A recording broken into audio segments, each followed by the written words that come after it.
Por suerte que no se estaba conociendo ningún proyecto, digamos, de esos que son muy controvertidos al momento. Que no, como claro. 5 que se... No. Claro, dejaron 2 préstamos de 600 millones de dólares. Está bien, pero ya eso es habitual, que en el Congreso se conozcan ese tipo de proyectos, pero todos recordarán momentos del Yo pasado.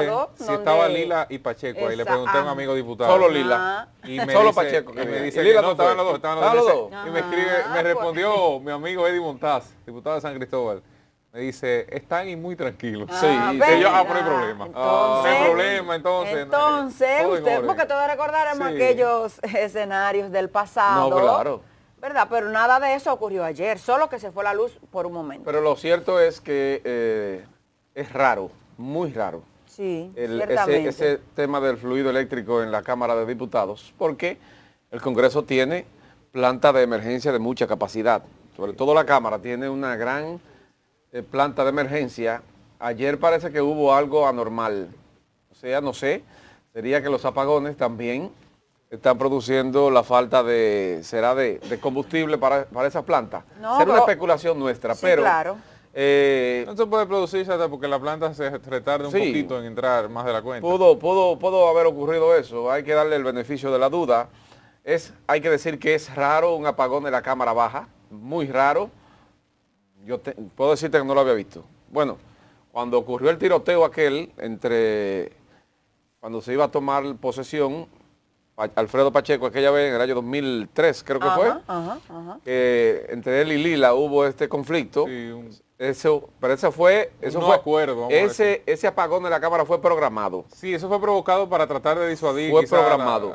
lo que ahí se presentó. Hubo gente que, según me dice, le dio varios impactos de bala a los breakers para tumbarlo. Y la luz no se fue, se la llevaron para producir ese momento. Y ellos saben quiénes fueron. Eso es parte de la historia del que estuvo en la Cámara de Diputados en ese momento. Pero en el día de ayer, aparte de que la Cámara sintió un apagón. Para que conocieran los apagones, muchos de esos diputados ya tienen tiempo que no... Claro que sí. ¿Tú dices el de ayer? Sí, claro. Sí. Ah, claro. Pero aparte debió ser un poquito más largo para que se... Bueno, pero... quizá el que grabó no tuvo Exacto, solo pudo grabar ese tiempo, no y sé. ahí fue que llegó el fluido eléctrico. Sí, pero de los proyectos que habían ahí, Cristian y Mari Carmen, se quedó en la mesa, se quedaron 2 proyectos de préstamo, uno de 300 y tanto. Uno de 350 y otro de 250 millones de dólares. Exactamente, Para estaremos nada, hablando de porque 600 en la millones próxima de dólares. sesión... No, oye, ¿qué van ha de robo. ocurrido? 600 millones de Pacheco dólares. tiene 5 sesiones que ha puesto sobre la mesa estos préstamos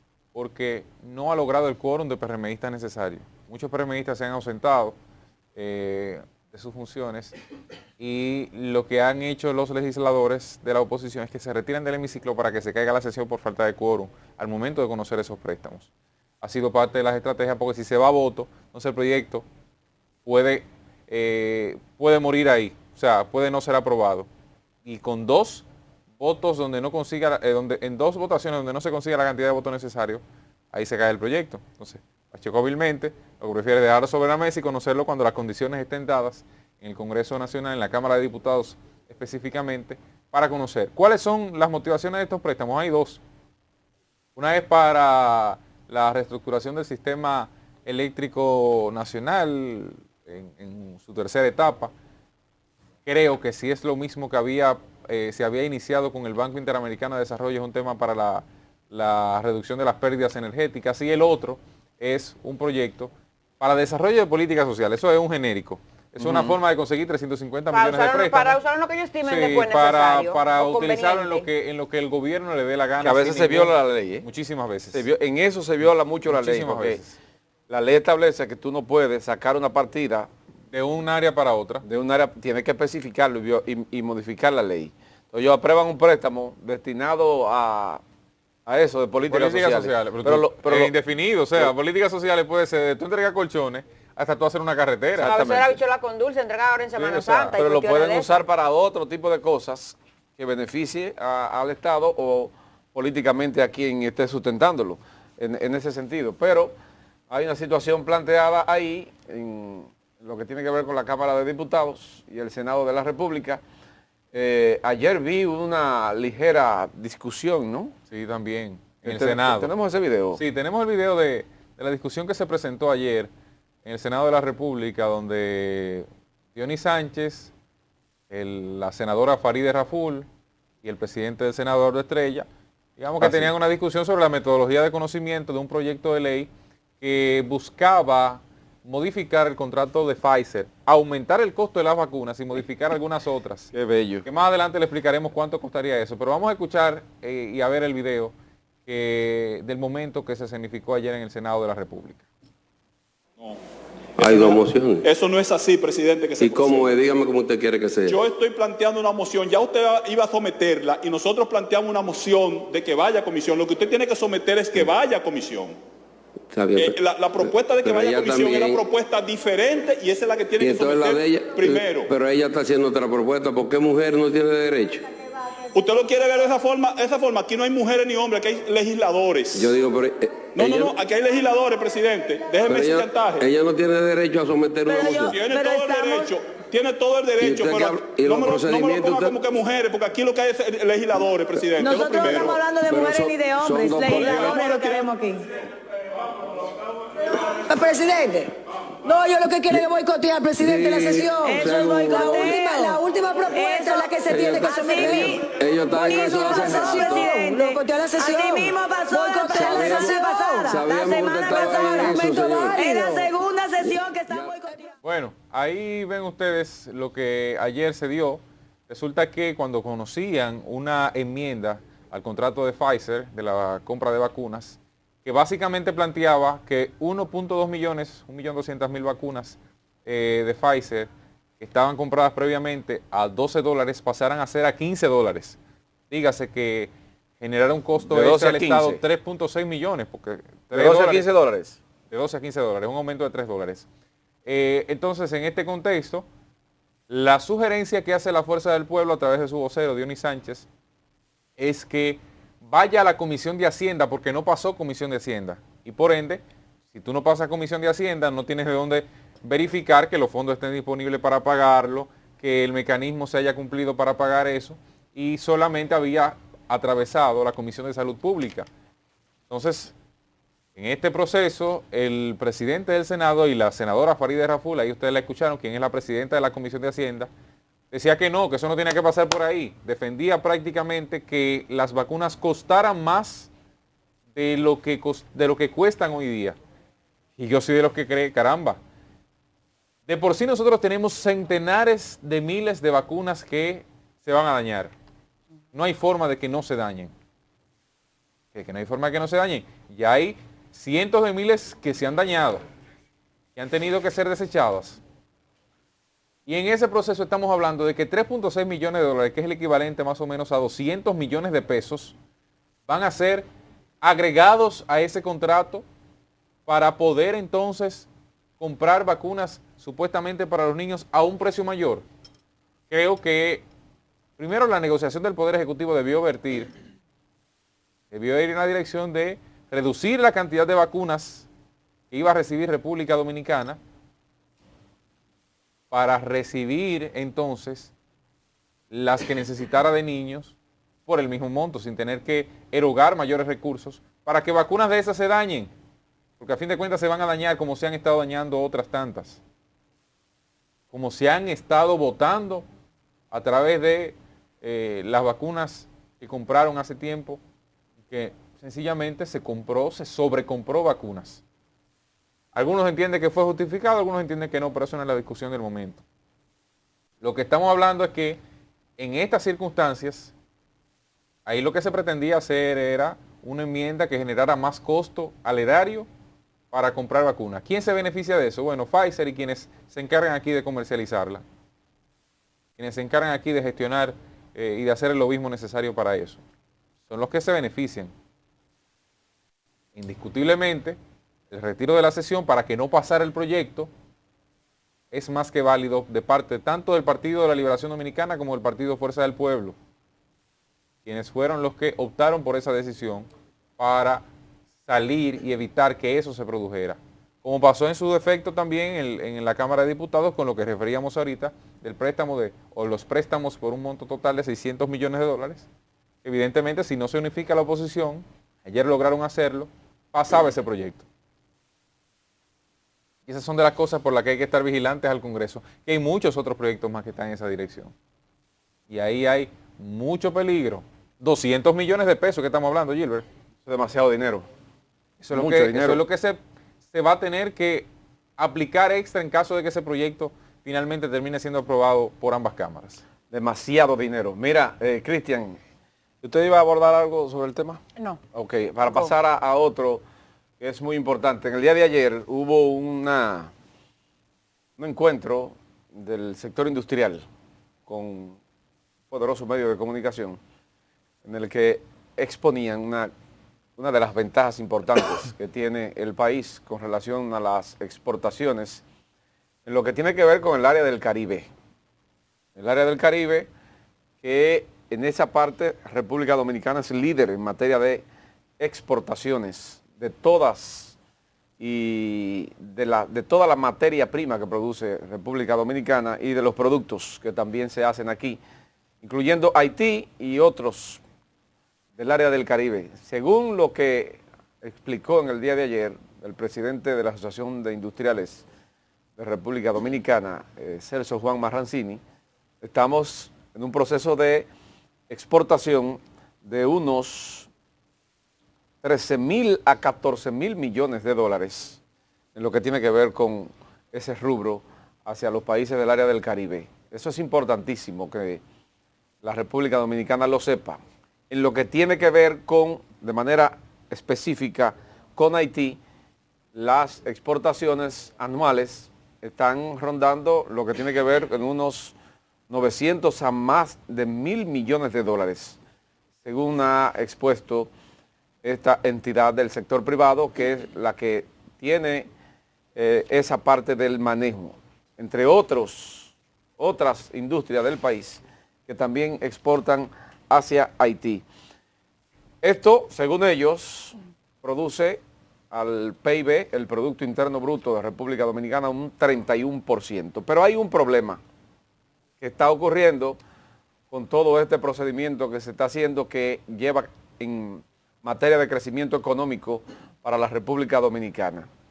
El tema haitiano ha conllevado a que los industriales que producen productos en República Dominicana y que lo llevan a Haití y a otro de las islas del Caribe cercanas a nosotros, los archipiélagos, han tenido que usar otro tipo de métodos debido a que las bandas de secuestradores, de asaltantes que tiene Haití y que por el momento no hay forma de que puedan mermar, el sector industrial dominicano para protegerse ha tenido que usar obligatoriamente la vía marítima para exportar. Y esto trae consigo un mayor gasto, trae consigo otras estrategias para que este sector pueda continuar creciendo. Pero, ¿por qué se debe esto, Cristian y Mari Carmen? ¿Por qué? Porque la inseguridad en Haití lleva a que los industriales dominicanos tomen ese tipo de medidas. Pero aparte de todo eso, el gobierno dominicano no ha podido garantizar con el gobierno haitiano que esas mercancías puedan entrar sin ningún tipo de peligro a esa nación vecina nuestra. Porque está de más decirlo que esas bandas haitianas de asaltantes tienen un común denominador, pero también tienen una imbrincación y una conexión con gente del gobierno haitiano. Eso es evidente. En ningún estado, bandas de criminales como esa suben tan rápido, se mantienen tanto si no hay un apoyo de manera directa desde el gobierno donde ellos existan. Por ejemplo, aquí, el tema de la delincuencia, ustedes siempre han escuchado que desde dentro de la Policía Nacional hay células. No estoy hablando que todos los policías se presten para eso. Hay células dentro de la policía, pero también dentro de las Fuerzas Armadas, de algunas instituciones.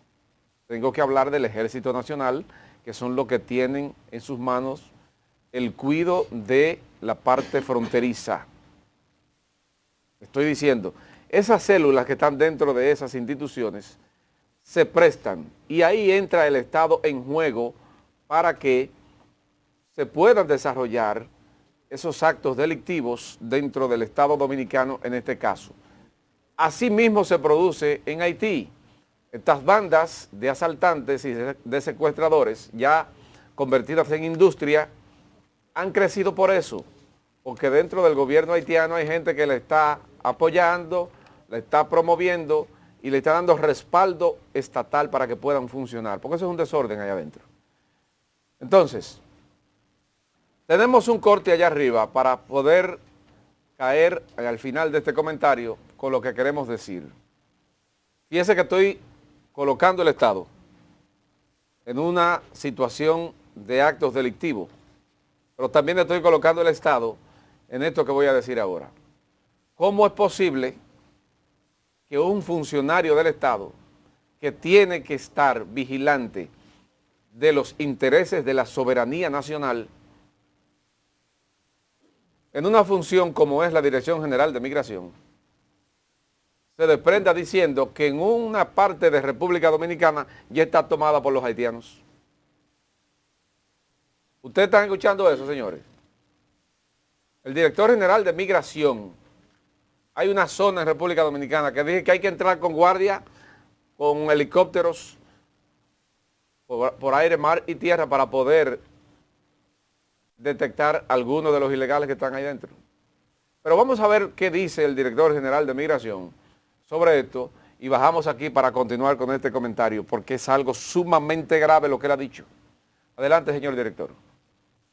Ministro, que por qué ellos no intervienen en el hoyo de Friusa, que ahí está lleno de haitianos, tienen todo eso minado ahí, inclusive ya ellos incursionan en la playa Bávaro del Cortecito y tienen una área que es solamente para ellos.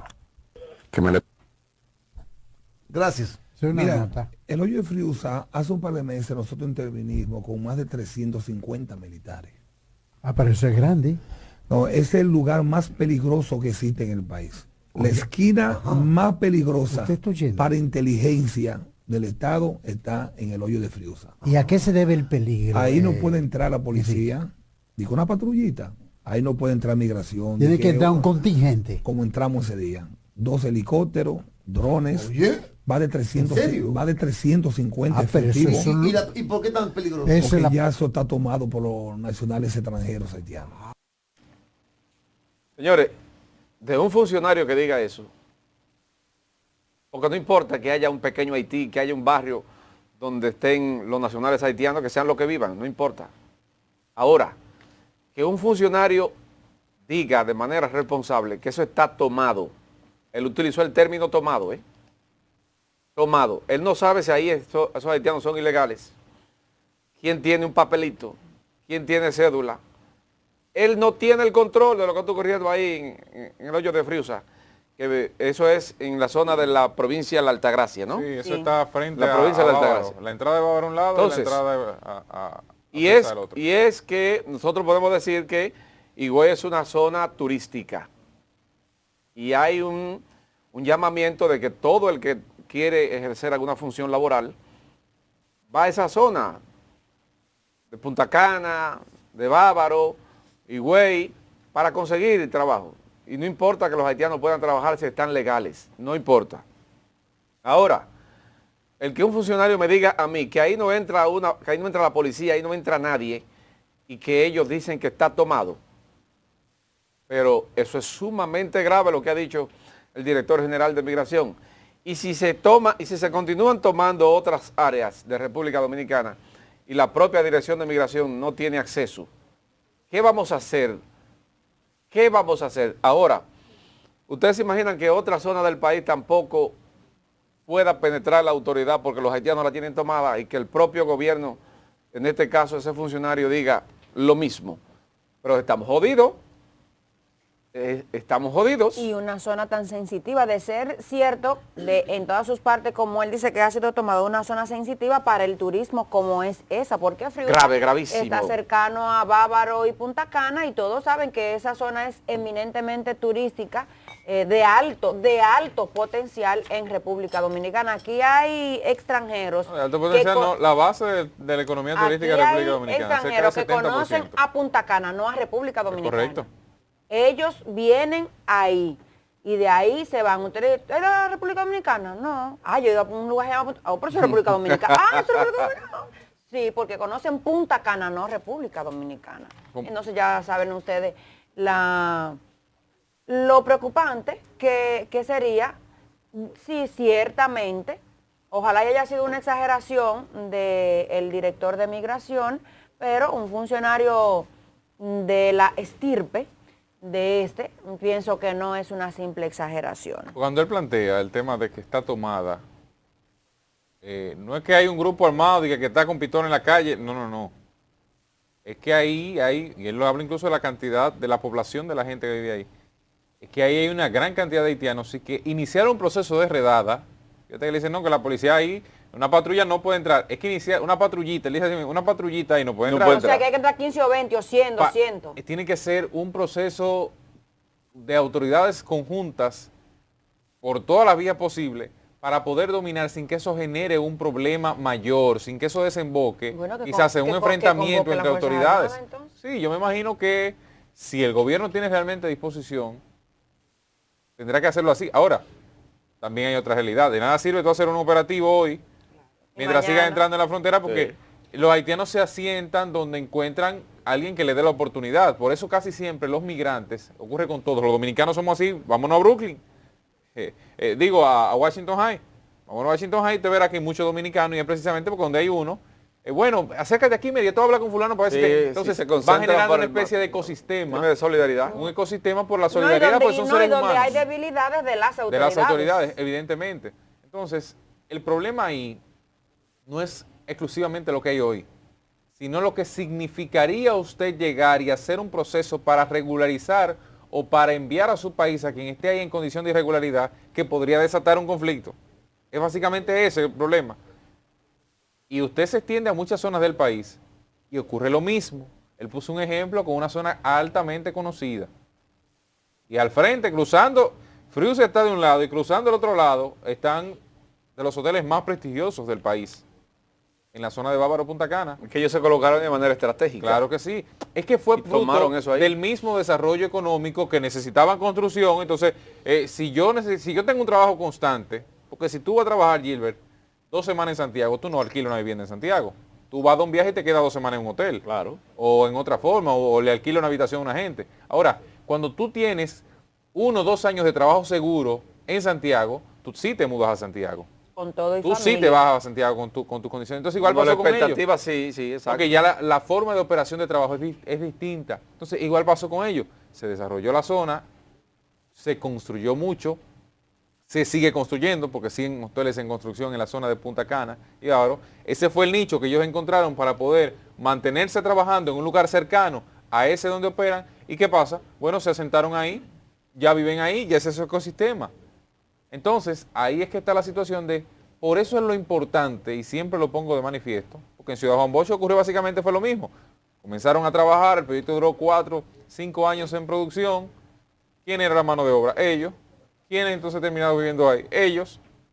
Entonces, ¿qué pasa? Si usted a tiempo no corta el problema de raíz, el problema se mantiene de manera permanente. Y ahí está el resultado, porque ya después, una vez instalada esa gente, sacarla de ahí, lo primero es que te va a caer la Bachelet, que es la comisionada de las Naciones Unidas de Derechos Humanos. Te va a caer la Organización de las Naciones Unidas en su aspecto, en su ambiente de migración. No, el ACNUR. Ese no fue uno que vino aquí una vez. Sí, ACNUR, que vino una vez. Lo que pasa es que hay ANUR y ACNUR. No, el ACNUR. El ACNUR. Claro, que vino le va a caer Estados Unidos, le va a caer Francia, le va a caer Brasil. Por eso es que cuando las decisiones hay que tomarla en el momento en que está iniciando un proceso, hay que tomarla y no esperar a que el muerto esté velado para desenterrarlo. No, no, no. Es antes de enterrarlo que usted tiene que hacer proceso. Igual pasa con eso. Y lo que dice Enrique García, el director de Migración, no es una mentira. Y la propia Dirección General de Migración no tiene solo forma de cómo organizar, por lo menos en ese espacio, en otros sí. Donde hoy se están asentando, sí. Y ahí tiene que hacerlo. Y no dudar en ningún momento para hacerlo. Bueno, la denuncia, yo siempre digo a los funcionarios les toca denunciar, les toca actuar.